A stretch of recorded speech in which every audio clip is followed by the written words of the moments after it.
Welcome to Webline.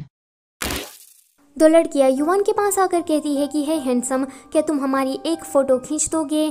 जियानु सोचती है कि इंसान भी घोस्ट से अट्रैक्टिव होते हैं। मैं देखना चाहती हूँ कि युवान इस मामले को कैसे हैंडल करता है। युवान कहता है कि ये मेरी गर्लफ्रेंड है और मेरी गर्लफ्रेंड नहीं चाहती कि मैं किसी को भी टच करूँ। तो वो लड़की कहती है कि तुम्हारी गर्लफ्रेंड क्या इतना ज़्यादा छलती है, पर ये तो सिर्फ एक फ़ोटो लेने की बात है, इसमें क्या छलना। जियानु सोचती है कि ये अपने बचाव के लिए मेरा यूज़ कर रहा है, तो वो उसे कहती है कि तुम चाहकर इसकी मदद कर सकते हो, मुझे कोई प्रॉब्लम नहीं है। तो वो लड़की कहती है कि देखा, तुम्हारी गर्लफ्रेंड को भी कोई फ़र्क नहीं पड़ता, तो तुम हमारी मदद कर सकते हो। तो युवान कहता है कि इसे कोई फ़र्क नहीं पड़ता, पर मुझे पड़ता है। मुझे इस लड़की के अलावा किसी में भी इंटरेस्ट नहीं है, तो तुम दोनों यहाँ से जा सकती हो। तो वो दोनों कहती है कि हाँ ठीक है, जाते हैं। जियानु युवान की ओर देखती है और सोचती है कि ये तो सच में बहुत ही ज़्यादा गुड लुकिंग है। वो दोनों लड़कियां चाहते हुए बातें कर रही थी कि देखो तो कितनी अगली लड़की है और उसे इतना हैंडसम लड़का मिल गया। तो दूसरी वाली कहती है कि हाँ, इसलिए शायद चल रही है, कहीं उसके बॉयफ्रेंड को कोई अच्छी लड़की चुरा ना ले। एक नंबर की अगली डकलिंग और इडियट कहीं की।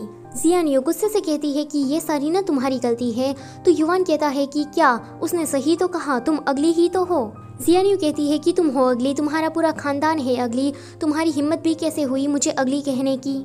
युवान कहता है कि रिलैक्स, तुम गुस्सा मत करो, मैं तुम्हें कहीं पर छोड़कर नहीं जाने वाला। जियानु कहती है कि फिर तुम उस लड़की की मदद भी तो कर सकते थे ना।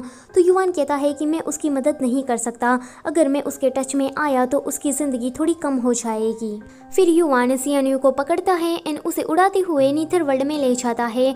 जियानु सोचती है कि इसकी स्पीड तो बहुत ही ज़्यादा है। जियानु देखती है कि यहाँ पर इनिन और सीनियर लड़ रहे हैं, तो वो उन्हें आवाज़ देने वाली थी, पर युवान उसे किस कर लेता है, कहता है कि आवाज़ मत करो।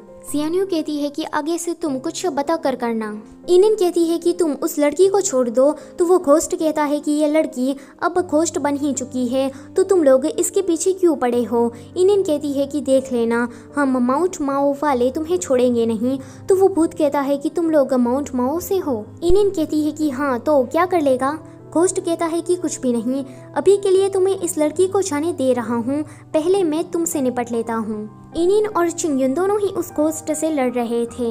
चिंगयुन उस घोस्ट को पकड़ लेता है, तो युवान थोड़ा सैड हो जाता है। जियानु कहती है कि तुम चिंता मत करो, उस लड़की के जाने के बाद ये लोग उस घोस्ट को छोड़ देंगे। युवान कहता है कि ये सारे ताओइस्ट एक जैसे ही होते हैं, एक नंबर के झूठे, वो बस भूतों से बात करते हैं एंड उसे बहलाकर फुसलाकर कैद कर लेते हैं। वैसे तुम क्या मुझे पसंद करती हो। जियानु कहती है कि तुम ये सवाल अचानक से ही क्यों पूछ रहे हो। जियानु सोचती है कि अभी से मैंने हाँ कहा तो नीथर किंग इसे नहीं छोड़ेगा, वो उसे मना कर देती है। तो युवान कहता है कि ये सारे ह्यूमन एक जैसे ही होते हैं, फेक। जब मैं उस पहाड़ से नीचे गिर रहा था तब तुम चिल्लाई थी कि तुम मुझे पसंद करती हो, अब बोलो।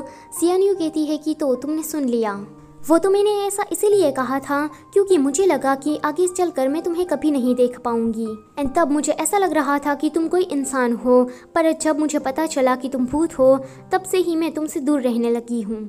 युवान कहता है कि मैं भी तुम्हें पसंद करता हूँ, क्या तुम मेरे साथ चलना पसंद करोगी।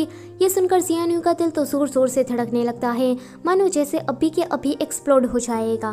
जियानु सोचती है कि मैं इसे हाँ तो कह दूंगी, पर बाद में नीथर किंग का क्या। जियानु कहती है कि देखो, हम दोनों ही अलग है, तुम एक घोस्ट हो और मैं एक इंसान हूँ, तो हमारा कुछ भी नहीं हो सकता। युवान कहता है कि क्या तुम नीथर किंग से डर रही हो। अगर मैं तुम्हें कहूँ कि मैं हमेशा हमेशा के लिए नीथर किंग से छुपा रहूंगा, तब तुम क्या मेरे साथ चलना पसंद करोगी। जियानु सोचती है कि नीथर किंग तो बहुत ही ज़्यादा पावरफुल है, युवान उसके सामने टिक नहीं पाएगा। वो युवान से कहती है कि देखो, हमारा कुछ नहीं हो सकता, तुम रीकार्नेशन में चले जाओ, मैं भी तुम्हें भूल जाऊंगी, आज से हम दोनों के रास्ते अलग हैं। तभी ही चिंगयुन युवान की ओर एक तलिस्मान फेंकता है, जिसके कारण युवान का जो फेयरी लोटस था वो चमकने लगता है। जियानु उसे देख पाती उससे पहले ही युवान उसे किस कर लेता है। जियानु कहती है कि दूर रहो तुम मुझसे, पर वो देखती है कि युवान को तलिस्मान ने घेर लिया है। वो कहती है कि तुम लोग इसे हर्ट मत करो, ये अच्छा है, वो मुझे कोई भी हानि नहीं पहुंचाएगा। तो इनिन कहती है कि वो घोस्ट है, तुम वापस आ जाओ। सीनियर उसके ऊपर तलिस्मान फेंके जा रहा था, पर युवान पर उसका कोई भी असर नहीं हो रहा था। चिंगयुन कहता है कि तुम वापस आ जाओ तो हम युवान को कुछ भी नहीं करेंगे। ये सुनकर वो जाने लगती है, पर युवान जियानु का हाथ पकड़कर कहता है कि मैं तुम्हें बहुत ही ज्यादा पसंद करता हूँ, प्लीज मुझे छोड़कर मत जाओ। जियानु कहती कहती है कि मुझे जाने दो, इसी तरह से तुम सेफ रहोगे। अगर नेथर किंग को हमारे बारे में पता लग गया तो वो तुम्हारा क्या हाल करेगा, तो प्लीज़ मुझे जाने दो। चिंग्यू ने एक ब्लड तालिस्मान उसकी ओर फेंकता है, जिसके कारण युवान का जो फियरी लोटस था वो चमकने लगता है और वो अचानक से ही नेथर किंग बन जाता है।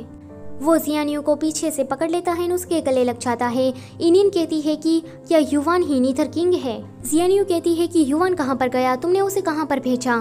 तो चिंग्यून कहता है कि तुम नेथर किंग हो, इसलिए मेरे कोई भी तालिस्मान तुम पर काम नहीं कर रहे थे। जियानियो कहती है कि युवान कहाँ पर है, तुमने उसे कहाँ पर छुपा कर रखा है। तो नेथर किंग कहता है कि तुम्हें उसकी बड़ी परवाह है, पर अगर तुम्हें ये पसंद है तो यही सही। वो जियानियो के सामने नेथर किंग में से युवान बनता है।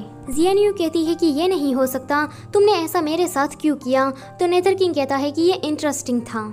जियानियो उसे मारने के लिए जा रही थी, पर नेथर किंग जादू की मदद से उसका हाथ फ्रीज कर देता है। नेथर किंग कहता है कि मैं तो तुम्हारे साथ थोड़ा और खेलना चाहता था, पर मैं पकड़ा गया। जियानियो कहती है कि क्या खेलना, क्या ये सब कुछ तुम्हारे लिए बस एक एंटरटेनमेंट था। ये जो भी तुमने मेरे साथ किया, क्या वो सब कुछ एक मजाक था। सो इसी के साथ ये वाला चैप्टर होता है यहीं पर ही खत्म। Don't forget to like, share and subscribe. Thank you for watching.